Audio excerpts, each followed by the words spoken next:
Kebersamaan dalam perbedaan sebagai kesepakatan bersama menuju negara kesatuan. Video ini dibuat untuk memenuhi proyek UAS Mata Kuliah Pancasila, Program Studi Teknologi Pangan Universitas Pelita Harapan. Sebagai warga Indonesia, sudah menjadi tanggung jawab kita untuk memastikan bahwa kita mengikuti sumber informasi terbaru untuk menjaga persatuan negara. Hal ini tentunya menjadi sangat krusial bagi kemajuan negara Indonesia. Dan kita sebagai warga negara Indonesia juga harus bisa mencari dan mengandalkan informasi yang baik dan benar. Karena seperti yang kita ketahui, sudah banyak berita kebohongan dan hoax bertebaran di mana-mana. Dan tidak sedikit dari berita tersebut yang menyebabkan atau mengakibatkan perpecahan. Apalagi yang mengarah kepada konteks keberagaman itu sendiri. Kita sebagai mahasiswa sekaligus warga negara Indonesia sudah menjadi tugas kita untuk mengajarkan kepada diri kita cara untuk hidup rukun satu sama lain.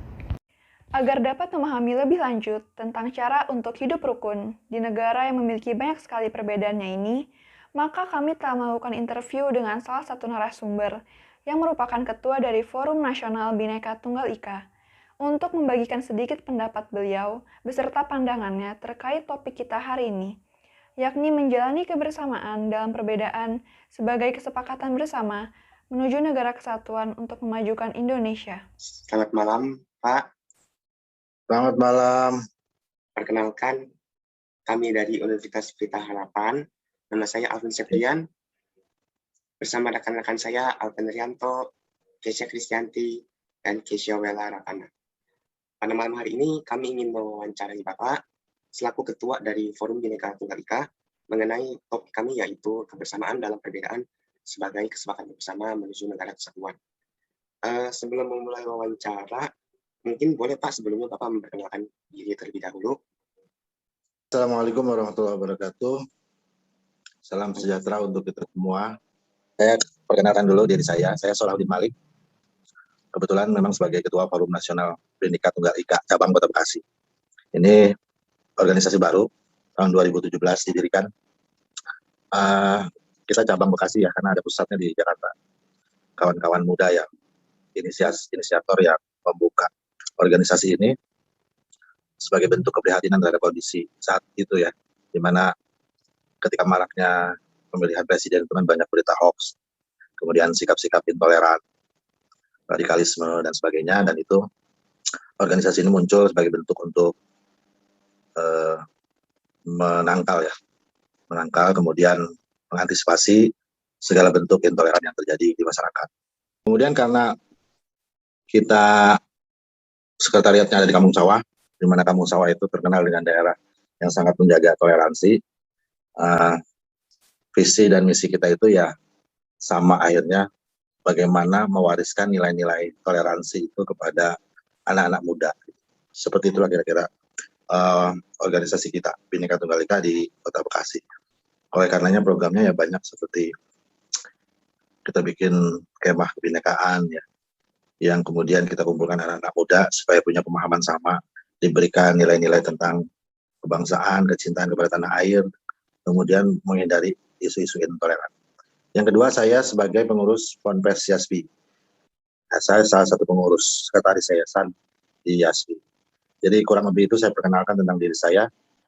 Mungkin pertama saya ingin bertanya, menurut Bapak sendiri, toleransi dan intoleransi itu seperti apa sih?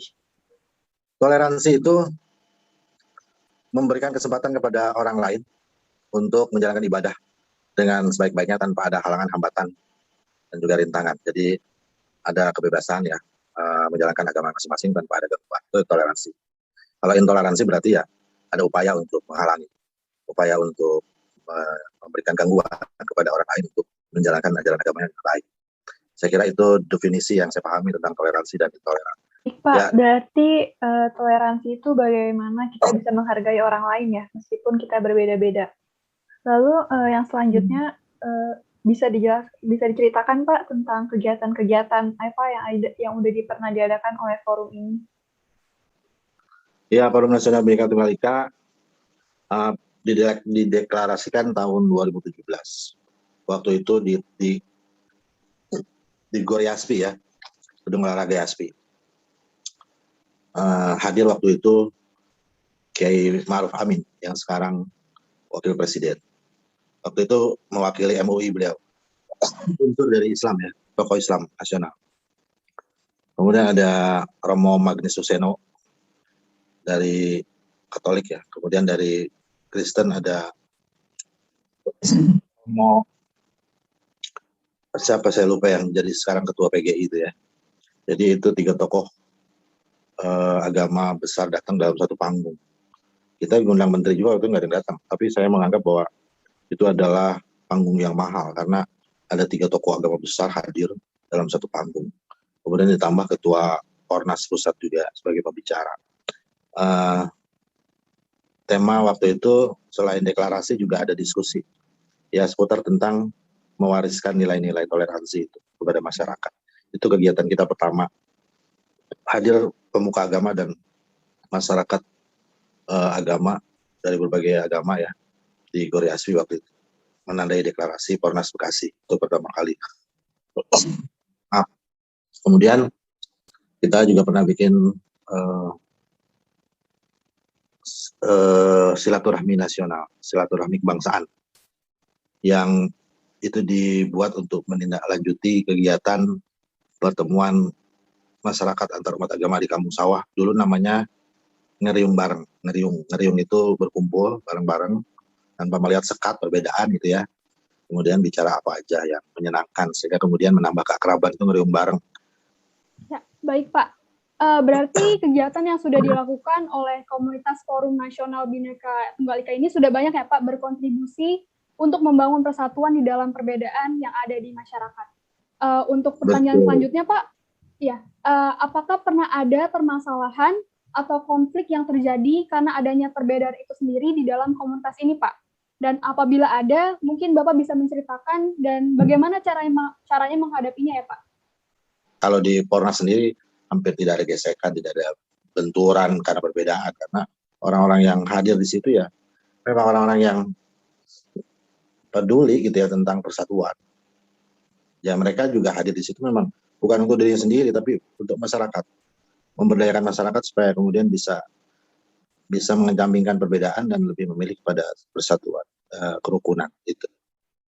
Keren sekali ya Pak forum ini dalam menanggapi masalah-masalah yang ada ya. Sekarang untuk pertanyaan selanjutnya, mungkin menurut Bapak, apa yang dapat Forum Nasional Bhinneka Tunggal Ika lakukan sebagai upaya untuk meningkatkan toleransi dalam bermasyarakat? Ya, upaya kita itu kembali kepada persoalan anak-anak muda itu.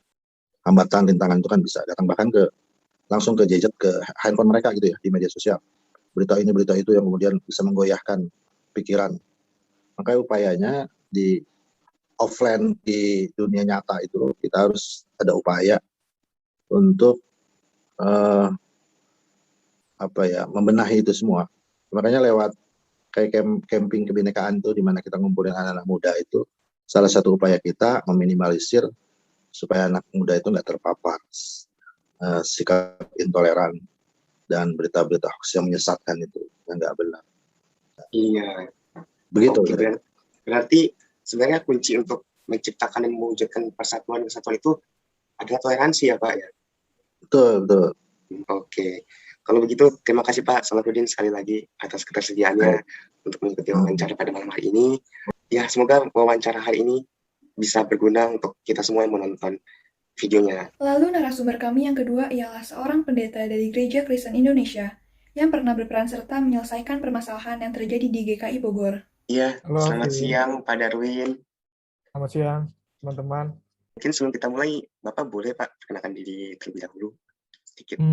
Oke. Ya, saya Darwin, saya seorang pendeta dari Gereja Kristen Indonesia dan apalagi saya aktif di kegiatan lintas iman di Kota Bogor sebagai salah satu pembina namanya Basolia, yaitu Badan Sosial Lintas Agama.